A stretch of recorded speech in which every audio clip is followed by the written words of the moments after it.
Happy anniversary নীলা। সজীব, আমি তোমার বাচ্চার মা হতে চলেছি। ও হ্যালো, কে আপনি? মামা, তুমি কি সবকিছু ভুলে গেছো? 2 মাস আগে যে আমরা দুজন একটা রুমের মধ্যে রোমান্টিক রাত কাটিয়েছিলাম, এটা তো সেটারই ফলাফল। এই মেয়েটা কি বলছে? নীলা, এই মেয়েটা ফালতু কথা বলছে, মিথ্যা কথা বলছে। ফালতু কথা ও বলছে না, ফালতু কথা তুমি বলছো। আমি আর তোমার সাথে এক মুহূর্ত থাকবো না, আমি এখনই চলে যাচ্ছি। নীলা, নীলা আমার কথা শোনো।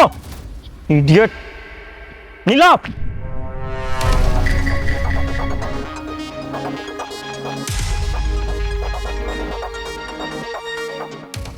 আরে বোন, তোর কি হয়েছে? তুই ভাবে কান্না করছিস কেন? নীলা, আমার কথাটা তো একটু শোনো। ওই মেয়েটা মিথ্যা কথা বলছে। ওই মেয়েটা মিথ্যা কথা বলছে? ওই মেয়েটা যদি মিথ্যা কথাই বলে, তাহলে ওই মেয়েটা তোমার নাম কিভাবে জানলো? আর আমরা যে ওই মুহূর্তে ওখানে ছিলাম, ওই মেয়েটা এটা জানলো কিভাবে? আমি কি করে জানবো? ওই মেয়েটা মিথ্যা কথা বলছে। আমার উপর তোমার কোনো বিশ্বাস নেই নাকি? বিশ্বাস? কিসের বিশ্বাসে? তোমার উপরে আমার প্রথম দিন থেকে সন্দেহ ছিল। আমি তোমাকে কখনো বিশ্বাস করিনি, না করব। আমার অনেক আগে থেকে সন্দেহ ছিল তোমার চরিত্র সম্পর্কে, তোমার ব্যক্তিত্ব সম্পর্কে। যাক, ভালো হয়েছে। এর থেকে তো বেশি কথা গড়ায়নি। মাত্রই তো আমার বোনের সাথে তোমার এঙ্গেজমেন্ট হয়েছে, আর তার মধ্যেই তোমার ব্যক্তিত্ব সম্পর্কে আসলে এত বড় একটা রহস্য আমরা জানতে পেরেছি। অন্য মেয়েদের সাথে তোমার অবৈধ সম্পর্ক।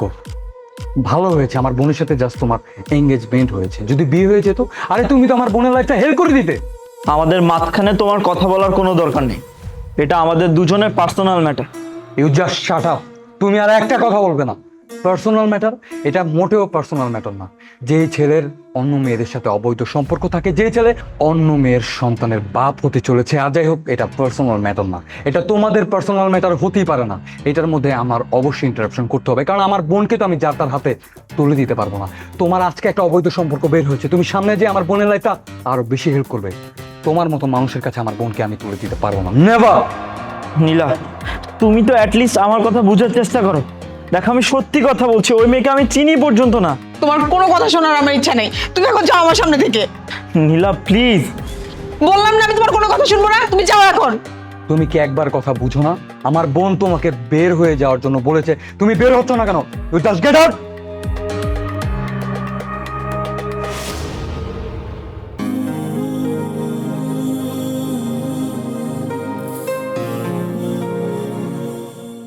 আচ্ছা, 1 মিনিট।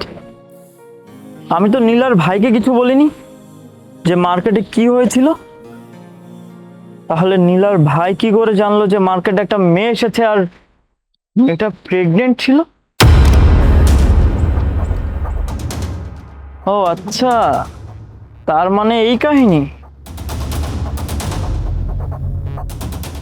ও আচ্ছা, তুমি এইখানে? তুমি তুমি এখানে কি করছো? আমি তোমার বাচ্চার বাবা হতে এসেছি। এই, তুমি এসব কি আবল তাবল কথা বলছো? কেন? তুমিই তো বলেছিলে যে আমি তোমার বাচ্চার বাবা, আর আমি তোমার হাজবেন্ড হতে এখন প্রস্তুত। চলো আমার সাথে। আমি তোমার সাথে কোথাও যাব না। আরে বেবি, চলো না। 2 মাস আগে আমরা যা করেছিলাম, এখন না হয় আবার তাই করি। হাত ছাড়ো আমার, হাত ছাড়ো আমার। ভয় পাচ্ছ নাকি লজ্জা পাচ্ছ? আরে লজ্জা তো তুমি 2 মাস আগেই ভেঙে ফেলেছো। চলো আমার সাথে। দেখো, এখানে কোনো ড্রামা তুমি করবে না। আমার কথা তুমি বুঝতে পারছো না? আমি কোনো ড্রামা করছি না। আরে তুমি তো বলেছিলে যে আমি তোমার বাচ্চার বাবা হতে চলেছি। এখন আমি তোমার হাজবেন্ড হতেও প্রস্তুত। চলো আমার সাথে। দেখো, তুমি কি আমার কোনো কথা বুঝতে পারছো না? আমি বললাম না আমি তোমার সাথে কোথাও যাব না। তোমাকে একটা কথা বলি, তোমার চালাকির উপর না তোমার একটু ধ্যান দেওয়া উচিত ছিল। আজকে যদি তুমি আমার সাথে ড্রামা না করতে না, তাহলে আমার সাথে তোমার বিয়ে করার সুযোগ কখনোই আসতো না। আর তুমি আজকে আমার সাথে যাও বা না যাও, বদনাম তো তোমারই হয়ে গিয়েছে। না না, I am really sorry, please তুমি আমাকে মাফ করে দাও। আর আমি নীলার কাছে গিয়ে সব সত্যি কথা বলে দিব, প্লিজ। তাও তুমি এমন করো না। ঠিক আছে, চলো আমার সাথে। চলো।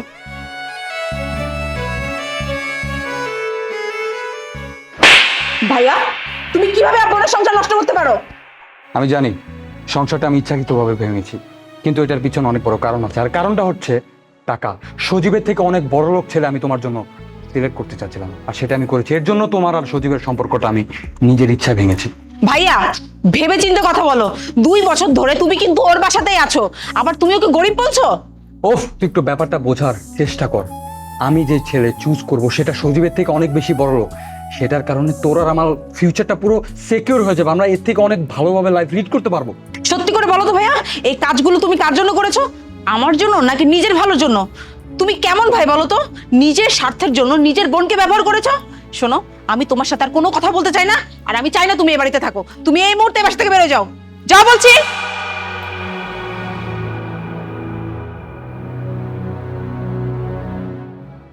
আই এম ভেরি সরি সজীব, আসলে আমি না জেনে বুঝে তোমাকে অনেক আজে বাজে কথা বলেছি, তোমাকে অবিশ্বাস করেছি। আই এম রিয়েলি সরি, আমি আর কোনোদিন তোমাকে অবিশ্বাস করবো না। ইটস ওকে নীলা, কোনো ব্যাপার না। তুমি তোমার জায়গায় একদম ঠিক ছিলে। কোনো হাজব্যান্ড যদি নিজের বউ রেখে অন্য একটা মেয়ের সাথে এমন করে, তাহলে যে কোনো মেয়ে এমন করবে। কিন্তু তোমাকে কথা দিতে হবে, আজকের পর থেকে আমাকে অবিশ্বাস করতে পারবে না কিন্তু। আর কখনো আমি তোমাকে অবিশ্বাস করবো না। ঠিক আছে।